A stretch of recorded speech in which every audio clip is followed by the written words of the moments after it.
8분이라고 하는 준비 시간은 여러분들이 제시문을 읽고 문항에 대한 답변을 준비하기에 굉장히 짧게 느껴지는 시간이고,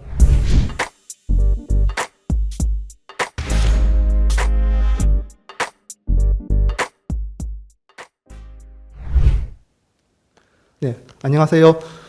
휴브레인 입시 컨설팅에서 자연과학 팀장을 맡고 있는 최민영입니다. 오늘은 제시문 면접 준비를 어떻게 해야 될 것인가, 간단한 출제 경향과 그리고 준비 요령에 대해서 아주 간단하게 알려드리려고 합니다. 연세대학교 같은 경우에는 비대면 현장 녹화 면접을 하게 돼 있어요.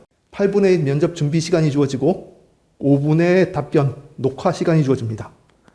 여러분들이 치렀던 그 어떤 시험하고도 다른 유형이 수가 있는 것이, 8분이라고 하는 준비 시간은 여러분들이 제시문을 읽고 문항에 대한 답변을 준비하기에 굉장히 짧게 느껴지는 시간이고, 반면에 5분이라고 하는 답변 시간은 생각보다 긴 답변 시간이에요. 여러분들이 이 유형의 시험에 대해서 익숙해질 필요가 있는데, 그 점에 대해서는 다음 슬라이드에서 말씀드릴게요. 이 제시문 면접을 보시면, 자, 여기 15 더하기 15 더하기 10은 40이라고 하는 간단한 등식이 나와 있죠. 자, 이 등식이 말하는 게 뭘 의미하는 거냐면, 연세대학교에서 자연계열 제시문 면접은 문항이 지금 현재로서는, 픽스된 형태로서는 세 문항이 나와요. 세 문항이 나올 때 각각의 배점이 있는데 15점, 15점, 10점이라고 하는 배점이 있고 40점 만점으로 평가를 하게 돼 있어요.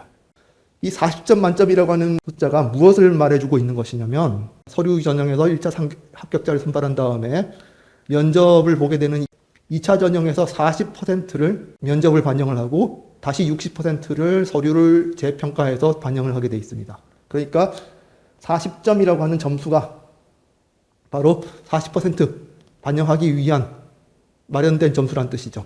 그렇기 때문에 15점, 15점, 10점이라고 하는 점수가 이미 어떤 그 문항들의 이제 배점이 되어 있고, 거기서 물어보는 요소를 정확하게 파악을 하고 거기에 대한 맞는 답변을 해야 여러분들이 좋은 점수를 얻을 수 있다는 거예요.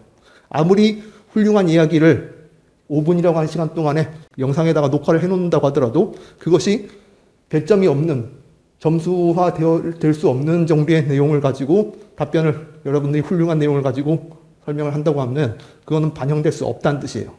그러기 위해서는 이제 여러분들이 연세대학교의 경우에 어떤 배점이나 물어보는 포인트, 그리고 어떤 답변을 요구하는가, 문항들을 꼼꼼히 읽고 문제부터 면밀하게 확인할 필요가 있다는 거죠.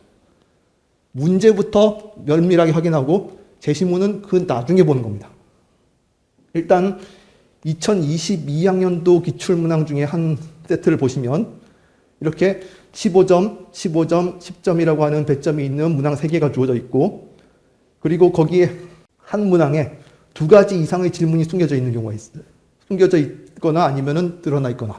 이제 문제 3번 같은 경우를 보시면, 잘 읽어보면 쿨롬 법칙을 이용해서 어떤 전하를 띄고 있는 입자에 작용하는 알자 힘이 0일 조건을 구하고 그 조건을 통해서 입자의 위치를 추론하고, 그 다음에 여기 보시면 추론의 성립을 위해서 본인이 사용한 전제 조건에 대해서 구술하시오 라고 되어 있죠.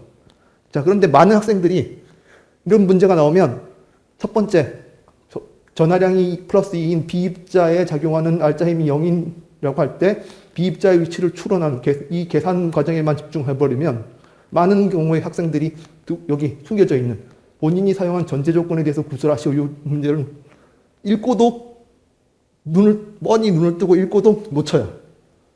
자, 그런 부분을 반드시 여러분들이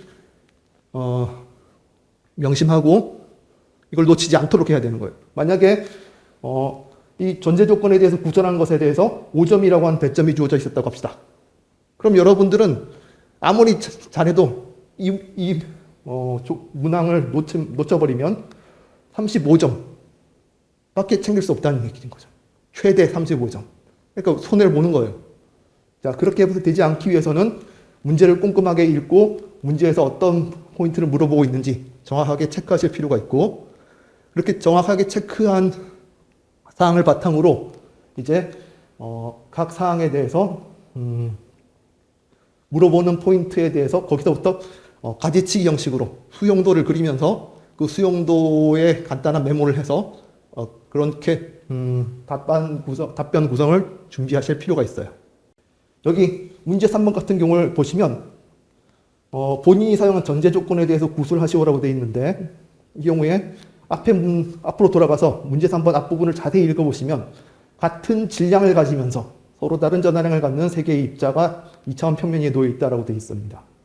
자, 이렇게 되어 있는 거는 우리가 쿨롱 법칙, 전기를 띠고 있는 입자들 사이에 끌어당기거나 밀어내는 힘의 크기하고 방향을 알려줄 수 있는 쿨롱 법칙을 이용해서 이 문제를 풀 때, 여기 보시면 쿨롱 힘의 합력이 0일 조건이 아니라 알짜 힘이 0일 조건을 찾게 되어 있기 때문에, 자, 여기 왜 들어있을까? 같은 질량을 가지면서 이런 표현은 왜 들어있는 걸까? 잘 생각을 해보시면 이 전제 조건에 대해서 얘기를 할 때, 자, 쿨롱 법칙을 통해서 쿨롱 힘의 합력을 알짜 힘이라고 할 수 있을 조건을 구술하라는 게 된다는 걸 아실 수가 있는 거죠.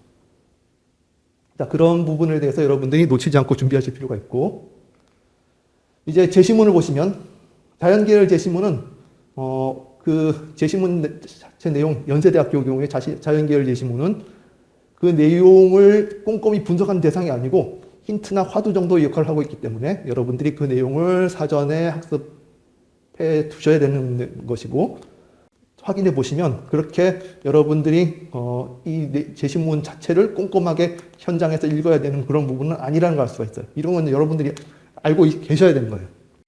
자, 그리고 또 한 가지 알 수 있는 게 뭐냐면, 이거는 자, 아까 앞에서 봤던 문항에 딸린 제시문은 아니고 그 다음 연도 2023학년도에 나왔던 제시문일 텐데, 이 제시문을 보시면 물리 제시문이 굉장히 많이 나와요.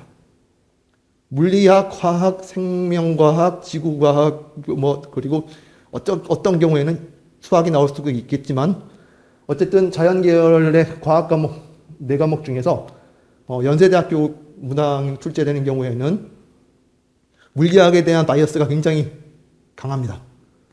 그래서 여러분들이 같은 답변을 하더라도, 자, 예를 들면 생명과학에서 이렇게 광합성에 대한 제시문이 주어져 있고 거기에 대한 문제가 나오더라고 하더라도 우리는 여기서 고에너지 전자를 방출하면서 산화되는 것, 그리고 그 과정에서 전자의 흐름, 이런 내용들을 가능하면 어떤 물리학 법칙을 바탕으로 설명을 할 수 있는 그런 마인드를 가지고 있으면 연세대학교 제시문 면접에 임할 때 도움이 될 것 같습니다.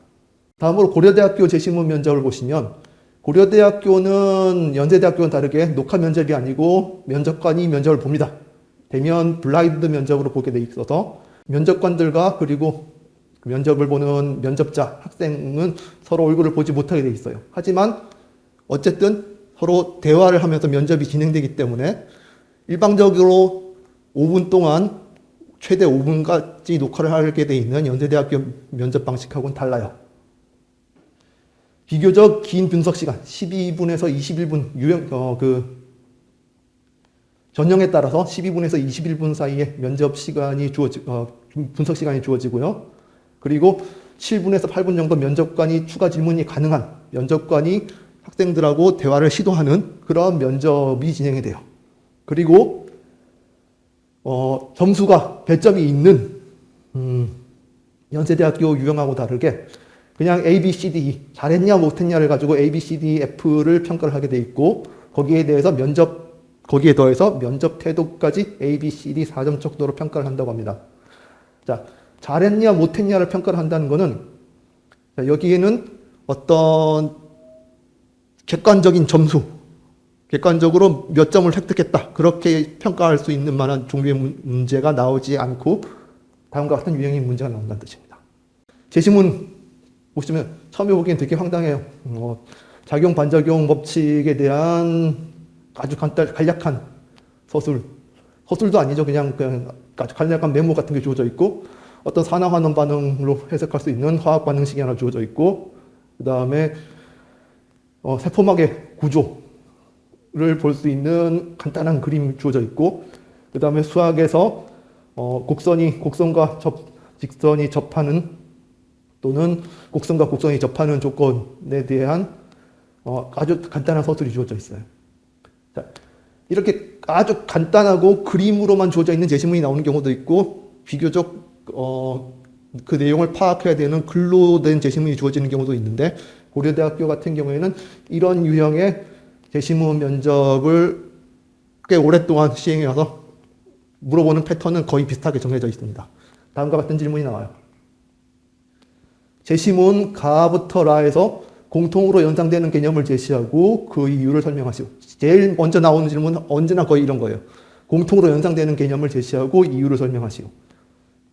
여기서부터 공통으로 연상되는 개념 뭐가 있나, 그런 걸 떠올리고 거기에 대해서 이유를 설명하라는 거예요.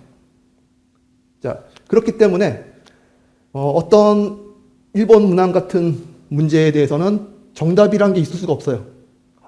고려대학교 측에서 뭔가 생각했던, 출제할 때 생각했던 개념하고 다른 개념을 제시해도 문제될 건 없어요. 거기에 대해서 이유를 면접관이 납득할 수 있도록 설명하시면 점수를 받을 수 있는 겁니다.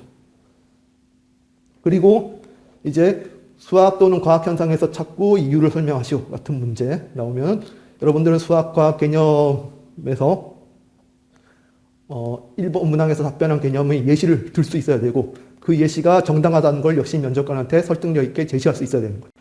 문항 1에서 답변한 개념을 사회현상에서 찾고 그 이유를 설명하시오. 이렇게 사회과학 문항, 사회과학 질문 같은 그런 질문도 고려대학교에서는 자연계열 학생들한테 물어봅니다. 자, 이런 식으로 돼 있어서 고려대학교 제시문 면접은 전반적으로 보시면 이제 정답이 없고 정답을 제시해야 되는 것이 아니라 얼마만큼 여러분들의 주장을 설득력 있게 면접관에게 전달을 할 수가 있는가, 그거를 확인하는, 그거를 잘했냐 못했냐를 ABCD로 CD, F 척도로 평가하는 그런 유형의 문제라고 볼 수가 있죠. 자, 그래서 여러분들은 어떻게, 특히 1번 문항 같은 거에 대해서 어떻게 답변을 구상을 해야 되는가, 거기에 대해서만 간단하게 팁을 드리기 위해서 제가 다음 페이지 한번 보시면 두 사람 사진이 나와 있습니다. 알버트 아인슈타인은 누구나 아시는 테고, 여기 나와 있는 분은 파블로 피카소.